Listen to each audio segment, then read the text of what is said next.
Welcome to Sasi media. இன்றைக்கி night லைவில் என்ன நடந்தது அப்படிங்கிறத பார்க்க போகிறோம்.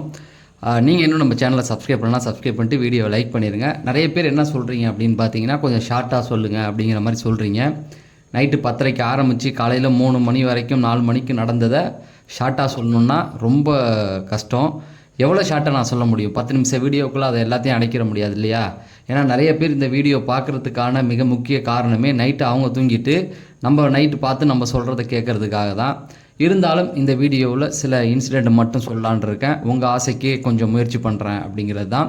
ஃபஸ்ட்டு லைவில் என்ன போச்சு அப்படின்னு பார்த்தீங்கன்னா, நம்ம 1 hour ஷோவில் காட்டியிருப்பாங்களா, கிச்சனில் சண்டை போட்டது, அப்புறம் பெட்ரூமில் படுத்திருந்தது.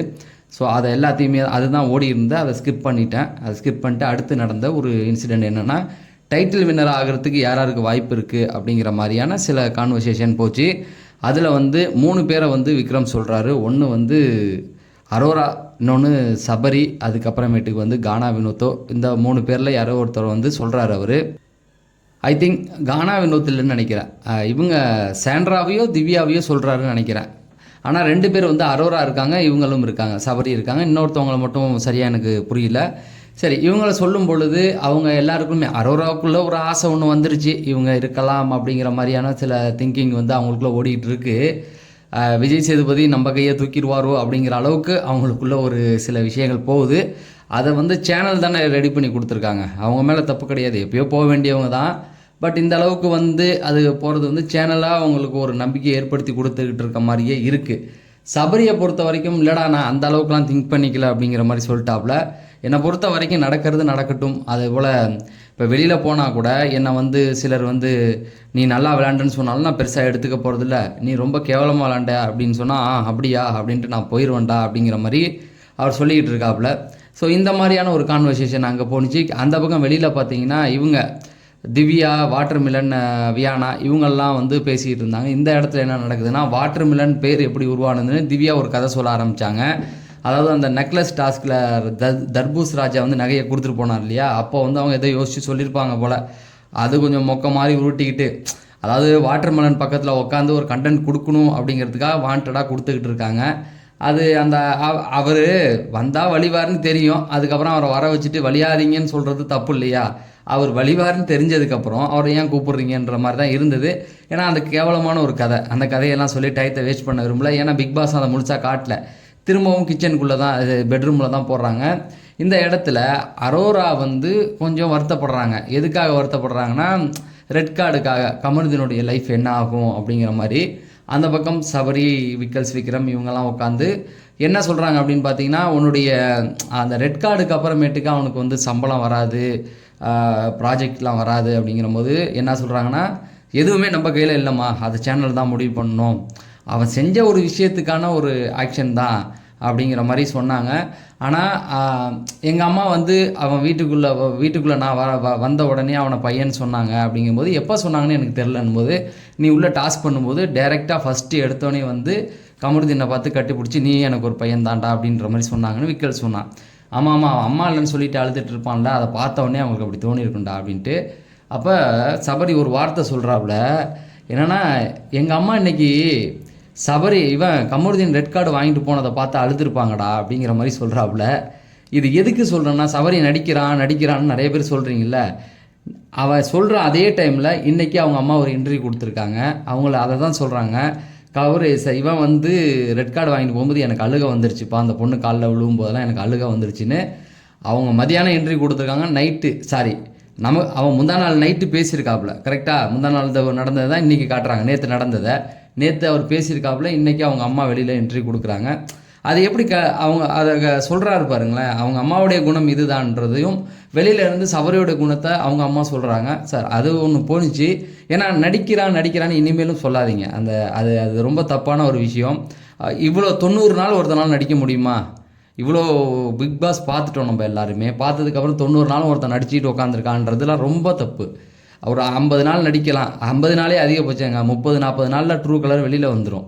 அதை தான் அவங்க சொன்னாங்க. அப்போ இவர் அரோரா சொல்கிறாங்க, இல்லை அவனுக்கு கடன் வாங்கி ட்ரெஸ் எல்லாம் எடுத்திருப்பான், அதெல்லாம் பண்ணிட்டு வந்ததுக்கப்புறமேட்டுக்கு அவனுக்கு பணம் இல்லைன்னா கஷ்டம் தானே, கொஞ்சம் கொடுக்கணும்ல அப்படின்போது இப்போ விக்ரமன் சொன்னார், அதெல்லாம் ஒன்றும் இல்லைம்மா, வெளியில் போய் பார்ப்போம். அப்போ நம்மளால் முடிஞ்சதை சப்போர்ட் பண்ணலாம் அப்படிங்கிற மாதிரி விக்கல் சொல்கிறாப்புல. ஆனால் அவங்க வந்து அதுக்கு வந்து திருந்தி இருக்கணும், அதுக்காக மனம் அடைஞ்சிருந்தால் கண்டிப்பாக. அதுவும் இந்த கான்வர்சேஷன் கமருதீனை பற்றி, வேறு யாரை பற்றி நீங்கள் தப்பாக நினச்சிக்க வேண்டாம். அப்போ அவன் வந்து அதை உணர்ந்திருந்தானா கண்டிப்பாக நம்ம அதை செய்யலாமா அப்படிங்கிற மாதிரி. அரோராவுக்கு வந்து உண்மையாகவே கமருதீன் மேலே ஒரு நல்ல அன்பு இருக்குது. எப்படி சொல்கிறேன்னா, இப்போ அவங்க வந்து கண்டென்ட்டுக்காக பேசலை. ஏன்னா அவங்க காரை விட்டு இறங்கின உடனேயே அன்னைக்கு டாஸ்கில் ஜெயிச்சுட்டு காலை விட்டு இறங்கினோடனே எல்லோரும் கட்டி பிடிச்சின்னா கமருதீன் வந்தவொடனே சொன்னாங்க, உன் மேலே கோபமாக இருக்கேன் இருந்தாலும் பரவாயில்லன்னு மேலேயே ஏறிட்டாங்க. அது பார்த்துருப்பீங்க. அதனால கமருதீன் மேலே அவனுக்கு எப்போவுமே ஒரு ஃப்ரெண்ட்ஷிப்பாக ஒரு பாசம். அப்புறம் அவங்க அக்கா வந்து சொன்ன ஒரு விஷயத்த சொன்னாங்க, நீ வந்து என் தம்பிக்கிட்ட வந்து வெளியில் போய் பேச மாட்டேன்னு சொன்னால், என் தம்பிக்கிட்ட பேசினாலும் பரவாயில்ல என்கிட்ட பேசு அப்படின்னும் போது அப்போ எல்லாருமே ஒத்துட்டாங்க. அவங்க அக்கா வந்து நம்மளோட ரொம்ப கனெக்ட் ஆனாங்க அப்படிங்கிற மாதிரி சொன்னாங்க. அதுக்கப்புறம் எல்லாருமே சபரி ஃபேமிலி, இவர் விக்கல்ஸ் ஃபேமிலி, இவங்கெல்லாம் வந்து நம்ம கூட கனெக்ட் ஆனாங்க அப்படிங்கிற மாதிரி, யார் கனெக்ட் ஆகலை அப்படிங்கிற மாதிரி ஒரு கான்வர்சேஷன் அதுக்குள்ளே போணுச்சு. இந்த நேரத்தில் வாட்டர் மிலன் உள்ளே வராரு. வாட்டர் மிலன் உள்ளே வந்துட்டு அந்த ஃபஸ்ட்டு டாஸ்க் இருந்ததுல்ல, அந்த கத்தி குத்து கந்தனா, அந்த முதுகில் குத்துறது, அப்போ கூட கமருதீன் வந்து ஏன்டா இதில் குத்திட்டீங்களேடா அப்படின்னு சொல்லி வருத்தப்படுவார்ல, அந்த மெமரிஸை கொஞ்சம் எடுத்துகிட்டு வந்தார். அதில் வந்து அதான் எல்லாரும் அவர் இதில் குத்துனோன்னே எனக்கு சிரிப்பாக இருந்தது. அவன் முதல்ல என்ன பண்ணியிருப்பானா, டேய் குத்துறவன் குத்திங்கடா, நான் வந்து ரெஸ்ட் ரூம் போகிறேன்ட்டு போயிருப்பான். எல்லாம் குத்துனதுக்கு அப்புறமேட்டுக்கு வெளியில் வந்து கேட்பான், எப்பட்றா நான் ரெஸ்ட் ரூம் போனேன்னு நீங்கள் குத்துனீங்க அப்படின்ற மாதிரி கமருதீன் உருட்டியிருப்பான். அதை தான் வந்து அவங்க சொல்லிகிட்டு இருந்தார். அதெல்லாம் ஜாலியாக இருந்ததுமா, பார்க்க ஃபன்னாக இருந்தது அப்படின்னோடனே சபரி இதுதான் தலையெல்லாம் வெட்டி எடுத்துட்டாங்க அப்படின்னும் போது அதான் சபரி சொன்னாப்புல, ஆமாம்மா. அரோரா அப்போ கேட்டாங்க, அவங்க தலையை வெட்டி எடுத்துட்டாங்களா? ஆமாம், அதாவது யாருன்னா பார்வதி தான் வெறித்தனமாக அப்போ வந்து கழுத்தை வெட்டினது, இந்த பக்கம் கானா உணத்து 2 பக்கமும் குத்தி எடுத்தது, ஒரு பக்கம் தலையே எடுத்துட்டாங்கன்னு. அப்போ சபரி என்ன சொன்னார்னா, டேய் எனக்கு ஒன்றும் வருத்தலடா, எங்கள் அம்மா பார்த்தா கஷ்டப்படுவாங்கடா அப்படிங்கிற மாதிரி அந்த இதை சொல்லியிருந்தாங்க. அதெல்லாம் சொல்லிகிட்டு இருந்தாப்புல. அப்போ அரோரா வந்து சபரியை தான் குத்திருக்காங்க, கமருதீன் கேப்டன் ஆகணுன்றதுக்காக சபரியை குத்திருக்காங்க. ஆனால் இப்போ அவங்க என்ன சொல்கிறாங்கன்னா, அது எப்படி குத்தலாம், அது வந்து ஒரு பெரிய வன்மம் இல்லையா, கமருதீனுக்கு பண்ணாமல் உங்களுக்கு எப்படி பண்ணியிருக்காங்க அப்படிங்கிற மாதிரி. இதுதான் பிக் பாஸ் கேம். அன்னைக்கு விளையாடும் போது கமருதீனுக்கு ஆதரவாக நின்றவங்க இன்றைக்கி சபரிக்கு ஆதரவாக நிற்கிறாங்க. இப்படி தான் அது மாறிக்கிட்டே இருக்கும் அப்படிங்கிறது தான். சபரியை குத்திருக்காங்க. ஆனால் இப்போ அவங்க என்ன சொல்கிறாங்கன்னா, அது எப்படி குத்தலாம், அது வந்து ஒரு பெரிய வன்மம் இல்லையா, கமருதீனுக்கு பண்ணாமல் உங்களுக்கு எப்படி பண்ணியிருக்காங்க அப்படிங்கிற மாதிரி. இதுதான் பிக் பாஸ் கேம். அன்னைக்கு விளையாடும் போது கமருதீனுக்கு ஆதரவாக நின்றவங்க இன்றைக்கி சபரிக்கு ஆதரவாக நிற்கிறாங்க. இப்படி தான் அது மாறிக்கிட்டே இருக்கும் அப்படிங்கிறது தான். சரி, இந்த மாதிரியான ஒரு சில கான்வர்சேஷன் அதுக்குள்ளே போணுச்சு. இதில் ஒரு தெளிவான விஷயத்தை நீங்கள் ஒன்னர் ஷோலேயே காட்டியிருப்பாங்க. அதில் என்ன அப்படின்னு பார்த்தீங்கன்னா, இவர் வாட்டர் மிலன் வந்து கானா உணத்தை பற்றி பேசியிருப்பார், எட்டி உதச்சார் அப்படிங்கிறது. அதை லைவில் பார்த்தேன் நான். என்னென்னா, அவங்க வியானாவும் திவ்யாவும் ஒரு பக்கம் உட்காந்துருக்காங்க, வாட்டர் மிலான் வந்து பேசிக்கிட்டு இருக்கார் இல்லையா, இந்த மாதிரி அவர் எட்டி உதச்சிட்டா இருக்கன்னு அப்படின்னு. அவர் திரும்பி உட்காந்துருக்க அதே வழியில் தானே கானா வினோத் வராரு. அதை ரெண்டும் பார்க்குதுங்க. அது கானா வினோத் வராரு அப்படிங்கிறது நல்லா தெரியுது. அதை அவர்கிட்ட சொல்லணுமா இல்லையா? வியானா நல்லா பார்த்துக்கிட்டு இருந்தாங்க, ஒரு வார்த்தை சொல்லியிருக்கலாம். எதுக்கு சொல்கிறேன்னா, வியானா எவ்வளோ இதோடு இருக்காங்க, கொஞ்சம் ஓவராக தான் போயிட்டு இருக்காங்க. அந்த இடத்துல வாட்டர் மிலான் வந்து அவர்கிட்ட யாரோ வெளில சொல்லி அனுப்பியிருக்காங்க, போய் சண்டை போடாத, கொஞ்சம் அமைதியாக எதாக இருந்தாலும் பேசி இது பண்ணு அப்படிங்கிற மாதிரி, நீ பண்ணுறத சண்டை போடாமல் அமைதியாக பண்ணு அப்படிங்கிற மாதிரி தான் சொல்லி அனுப்பியிருக்காங்க. அதை வந்து அவங்க கொஞ்சம் அலர்ட் பண்ணியிருக்கலாம். ஆனால் வேணுக்குன்னு தான் விட்டாங்க. கானா வினோத்தும் அவங்களும் மோதிக்கிட்டோம் அப்படிங்கிறதுக்காக வேணுக்குன்னு தான் விடுறாங்க. நல்லா பார்த்தீங்களா, அவங்க 2 பேரும் அவர் வர திசையை பார்த்து தான் உட்காந்துருக்காங்க. இவர் இந்த பக்கம் திரும்பி சாப்பிட்டுக்கிட்டு இருக்காரு, கானா வினோத்தை பற்றி பேசுகிறாரு. ஒரு வார்த்தை அவர் வராருன்னு அலர்ட் பண்ணியிருக்கலாம். வேணுக்குன்னு தான் 2 உட்காந்துருக்குங்க.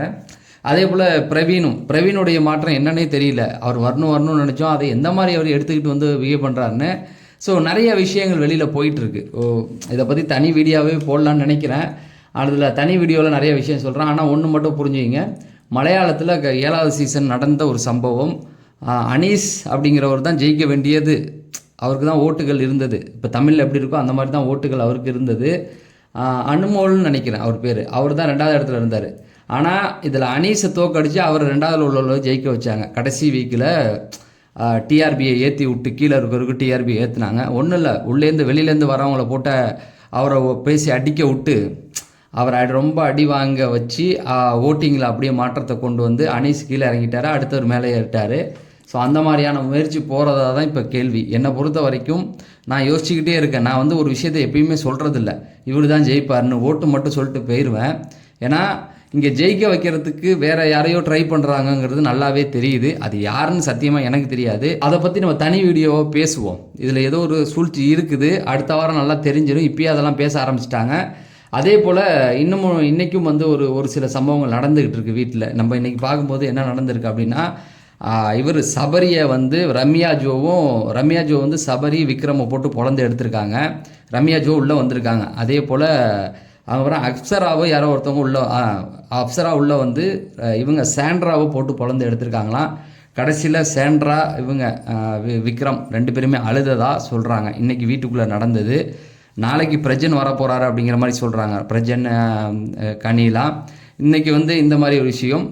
இவருக்கு வாட்டர் மிலானுக்கும் இவர் இருக்கார் பாருங்க, கானா வினோத், அவங்க 2 பேருக்கும் இன்றைக்கி ஒரு பெரிய ஃபைட்டு ஒன்று உள்ளே போயிருக்குது. இதெல்லாம் வந்த அப்டேட்டு. அதுக்கப்புறம் என்ன போச்சு அப்படின்னு பார்த்தீங்கன்னா, வியானா வந்து பெட்ரூம்க்கு வந்தாங்க. பெட்ரூமில் வந்து சபரி இவங்க கூட ஒரு கான்வர்சேஷன் போச்சு. அதாவது வெளியில் அவங்க பார்த்த அந்த சில விஷயங்களை வந்து பேசிகிட்டு இருந்தாங்க. அதாவது ஒரு ஓப்பனாக எதுவுமே சொல்லலை. இங்கேயே இருந்திருக்கலாம், அங்கே போனது வந்து கொஞ்சம் கஷ்டமாக இருந்தது வெளியில் அப்படிங்கிற மாதிரி பேசிகிட்டு இருந்தாங்க. அப்போ சபரி சொன்னாப்புல, நீ போனப்போ இருந்த வியானாவுக்கும் இப்போக்கும் ஒரு டிஃப்ரெண்ட் இருக்குது, உன்னுடைய மூஞ்சே இப்போ சரியில்லை அப்படிங்கிற மாதிரி ஒரு ஜோக் போட்டு ஒன்று கலாச்சி விட்டார்.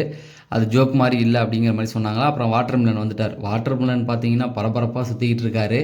என்னை பொறுத்த வரைக்கும் நான் எதிர்பார்த்ததுன்னா வினோத்துக்கு அவருக்கு ஏதாவது முட்டிக்குமோ அப்படிங்கிற மாதிரி. ஆனால் வினோத் வந்து வெளியில் இருந்தார். வெளியில் வந்து பட்டம் செஞ்சு விட்டுக்கிட்டு ஜாலியாக சுற்றிக்கிட்டு இருந்தார். பிரவீன் காந்தி பக்கத்தில் இருந்தார். அப்புறம் அரோரா கிட்ட வந்து டாகை பற்றி பேசிக்கிட்டு இருந்தார். அவருடைய டாகுக்கு நடந்த பிரச்சனையெல்லாம் பேசிகிட்டு இருக்கும்போது, டாக் வளர்க்குறது வந்து அவ்வளோ சூப்பராக இருக்கும் அப்படின்னும் போது பக்கத்தில் இருந்த இவங்க திவ்யா சொன்னாங்க, உனக்கு எதுக்கு கல்யாணம், டாகையே கட்டிட்டாள் அப்படிங்கிற மாதிரி சொல்லிட்டு போயிட்டாங்க. இந்த பக்கம் பார்த்தீங்க அப்படின்னா வெளியில் போயிட்டு அந்த கேஷ் பாக்ஸை இதுக்கிட்ட ஆடிட்டு இருந்தாங்க அரோரா. அதாவது அது ஃபேக் மணிடி பார்த்துக்கோ அப்படிங்கிற மாதிரி சொன்னாங்க. இது ஃபேக் தான் வச்சுருக்காங்கன்னா இனிமேல் யாருமே எடுக்க மாட்டாங்க. ஒருவேளை பிக் பாஸ் கேட்பார் நம்மள்கிட்ட. திவ்யா சொல்கிறாங்க, ஏன் பணத்தை எடுக்கலை அப்படின்னு கேட்டால், இது ஃபேக் மணி பிக் பாஸ், அதனால தான் நாங்கள் எடுக்கலை அப்படிங்கிற மாதிரி சொல்லிட்டு இருந்தாங்க. திரும்ப பெட்ரூமில் வந்து பார்க்கும்போது சபரியும் இவரும் வாட்டர் மிலானும் பேசிகிட்டு இருந்தாங்க. இதில் வந்து சபரி வந்து என்ன சொன்னார்னா, எனக்கு வந்து ஒரே ஒரு விஷயம் கஷ்டமாக இருந்தது நான் உன்ட்ட, என்னென்னா நான் வந்து இந்த ட்ரஸ்ட்டு வச்சு நடத்துகிறதெல்லாம் ரொம்ப ஃபேக்கு அப்படிங்கிற மாதிரி சொன்னது தான் எனக்கு ஒரு மாதிரி இருந்தது அப்படின்னோடனே, அதெல்லாம் அந்த டென்ஷனில் பேசியிருப்போம் சபரி, அதெல்லாம் பெருசாக எடுத்துக்காத அப்படிங்கிற மாதிரி பேசிவிட்டு, அதுக்கப்புறமேட்டுக்கு பார்வதியை பற்றி பேச ஆரம்பித்தாங்க. அம்மா வந்தாங்க, ஒரு 24 ஹவர்ஸ் தங்கினாங்களா அப்படிங்கிற மாதிரி பேசியிருந்தாங்க. அப்போ சபரி சொன்னார், அம்மா அவங்க மடியிலலாம் நான் போய் படுத்தேன், நல்லா இருந்தது, நான் சமைச்செல்லாம் கொடுத்தோம், சாப்பிட்டுட்டு போனாங்க அப்படின்னும் போது என்னை பற்றி ஏதாவது கேட்டாங்களா அப்படின்ற மாதிரி சொன்னாங்க. அவர் என்ன சொன்னார், சபரி சொல்லிட்டாரு, இல்லை உன்னை பற்றி எதுவுமே பேசலைண்ணா அப்படின்னோன்னா அவர் அப்படியே உட்காந்துருந்தார். அதுக்கப்புறமேட்டுக்கு டைட்டில் வின் யார் பண்ணுறது அப்படிங்கிற மாதிரியான ஒரு இது போச்சு. அதுக்கு அவர் ஒரே ஒரு வார்த்தை சொல்லிட்டாப்புல, டைட்டில் வின் பண்ணுறதுக்கு இவருக்கு வாட்டர் மிலான் மைண்டில் என்ன இருக்குன்னா, நீ திவ்யா 2 பேரில் யாராவது ஜெயிக்கணும் சவரி அப்படிங்கிற மாதிரி, அதுக்கான வேலைகளை பார்க்கணும் அப்படிங்கிற மாதிரி ஏதாவது சொன்னாப்புல. அதுக்கு ஒரே வார்த்தை சவரி சொல்லிட்டாப்புல, அது எது நடந்தாலும் அதை பற்றி கவலை என்ன விட்டுருந்தேன் அப்படின்ற மாதிரி சொல்லிட்டாப்புல. இப்போ இவனுங்க என்ன பண்ணுறானுங்க அப்படின்னா, சபரியையும் திவ்யாவையும் வந்து சொல்கிறானுங்க. அப்போ வெளியில் வந்து அதோடைய ரிசல்ட்டு வேறு மாதிரி இருக்குது. அந்த ரிசல்ட்டை வந்து இவனுங்க மறைக்கிறதே வந்து ரொம்ப தப்பான ஒரு விஷயம். ஆனால் அரோராவுக்கு உண்மை தெரியும். வாட்டர் மிலன் வந்து சொல்லிட்டாப்புல சாயந்தரமே லைவில் வந்து யாருக்கு பாசிட்டிவாக போயிட்டுருக்கு, யார் ஜெயிக்கிற வாய்ப்பு இருக்குது அப்படின்னும்போது கானா வினோத்துக்கு தான் ஓட்டுகள் அதிகமாக இருக்குது அப்படிங்கிற மாதிரி உளறிட்டாப்புல. ஆனால் சபரிகிட்ட வந்து இப்படி சொல்கிறது வந்து எப்படி இருக்குன்னா, அவங்க வந்து ஒரு கான்ஃபிடென்ட் லெவலில் ஏறிடும் இல்லையா, நம்ம தான் ஜெயிக்க போகிறோம் அப்படிங்கிற மாதிரி வந்துடும் இல்லையா. அவர் சொல்லும்போது திவ்யா சபரி நீ தான் ஜெயிக்க வாய்ப்பு இருக்கணும், அது நீங்கள் தான் ஜெயிக்கணுங்கிற மாதிரி சொல்கிறாப்புல. அது எந்த மாதிரி ஆக போகுது, நான் முதல்ல சொன்ன மாதிரி மலையாளத்தில் நடந்த மாதிரி ஏதாவது பண்ணிடுவாங்களோ அப்படிங்கிற மாதிரி. ஜெயிக்கிறது திவ்யாவோ சபரி ஜெயிக்கிறதுலேயே எனக்கு எந்த ஒரு வருத்தமும் கிடையாது. ஆனால் அவர் உண்மையை மாற்றி சொல்கிறாருல்ல, இன்னொருத்தவங்களுக்கு ஒரு சப்போர்ட் இருக்குல்ல, அதை மறைக்கிறாருல்ல, அது இவங்க 2 பேருக்கும் பின்னாடி வந்து நம்ம தான் ஜெயிக்க போகிறோம் அப்படிங்கிற ஒரு எண்ணத்தை கொடுத்துரும் இல்லையா. நீங்கள் போராடுங்க, இன்னும் இருக்குது, சீக்கிரம் நீங்கள் இது பண்ணலாம், பக்கத்தில் தான் இருக்கீங்க, ஏதாவது பண்ணுங்க அப்படிங்கிற மாதிரி சொன்னாலும் ஓகே. ஆனால் அதை விட்டுட்டு நீங்கள் தான் ஜெயிக்க வாய்ப்பு இருக்குது அப்படிங்கிற மாதிரி சொல்கிறது வந்து அவங்கள ட்விஸ்ட் பண்ணி விட்ற மாதிரி தான் எனக்கு தோணுச்சு. உங்களுடைய கருத்துக்களை நீங்கள் கமெண்ட் செக்ஷனில் சொல்லுங்கள். சபரி இன்னொரு வார்த்தையும் சொன்னாப்புல, இனிமேல் யார் வந்தாலும் எனக்கு அதை பற்றி கவலை இல்லை, வீட்டுக்குள்ளே யார் வந்து என்ன பேசுனாலும் நான் வந்து இதை எடுத்துக்க போல, ஏன்னா யாரை பற்றி நான் பின்னாடி பேசவே கிடையாது. ஏதாவது ஒரு விஷயம் அப்படி பேசியிருந்தா கூட அவங்க சொன்ன விஷயத்த அவங்க ஆமாம் மூஞ்சிக்கு நேராகவே சொல்லியிருப்பேன் அப்படிங்கிற மாதிரி தான். அதனால் யார் வந்தாலும் நான் போய் ஜாலியாக போய் பேசுவேன். யாருடைய பேரண்ட்ஸை பற்றியும் நான் வந்து தப்பாக பேசலை. அவங்க வந்தப்போ அவங்க கூட ஹாப்பியாக ஜாலியாக தான் இருந்தேன். அதனால் யார் வந்தாலும் எனக்கு கவலை இல்லை, என்கிட்ட வந்து எதுவும் பண்ண மாட்டாங்க அப்படிங்கிற மாதிரி இருக்கார். ஆனால் ரம்யா ஜோ வந்து ஏதோ இவர்கிட்ட ஏதோ பேசுகிற மாதிரி சொல்கிறாங்க. அதை வந்து ஆனால் விக்ரம் உடஞ்சி அழுதுருக்காப்புல. அப்சரா வந்து இவங்கள்ட்ட சாண்ட்ராட்ட வம்பளத்துருக்காங்க இல்லையா, ஆனால் சவரிகிட்ட ஏதோ சொன்னதாக சொல்கிறாங்க. அது வந்து நம்ம பொறுத்து இருந்து தான் பார்க்கணும். இன்றைக்கி வந்து அப்டேட்டுகள் இதுதான். ஸோ பிரஜன் இன்றைக்கி வருவார் அப்படிங்கிற மாதிரியான ஒரு எதிர்பார்ப்புகள் இருந்தது. ஆனால் அவர் வந்து நாளைக்கு வரதா சொல்கிறாங்க, இல்லைனா 3ஆவதாக அவர் வரத்துக்கும் வாய்ப்புகள் இருக்குது. இதெல்லாம் நம்ம கேள்விப்பட்ட விஷயம். இதுதான் லைவில் நேற்று நைட்டு போணுச்சு. அதாவது 1 மணி வரைக்கும் இந்த முக்கியமான சில நிகழ்வுகள் தான் போயிட்டு இருந்தது. அடுத்து வந்த விஷயங்கள் எல்லாம் நான் அடுத்து இப்போ பார்க்குறேன். பார்த்துட்டு அடுத்தடுத்த வீடியோக்குள்ளே சொல்கிறேன். வீடியோவை லைக் பண்ணுங்கள், சப்ஸ்கிரைப் பண்ணால் சப்ஸ்கிரைப் பண்ணுங்கள் அப்படிங்கிறத சொல்லி நான் விடைபெறேன். நன்றி, வணக்கம்.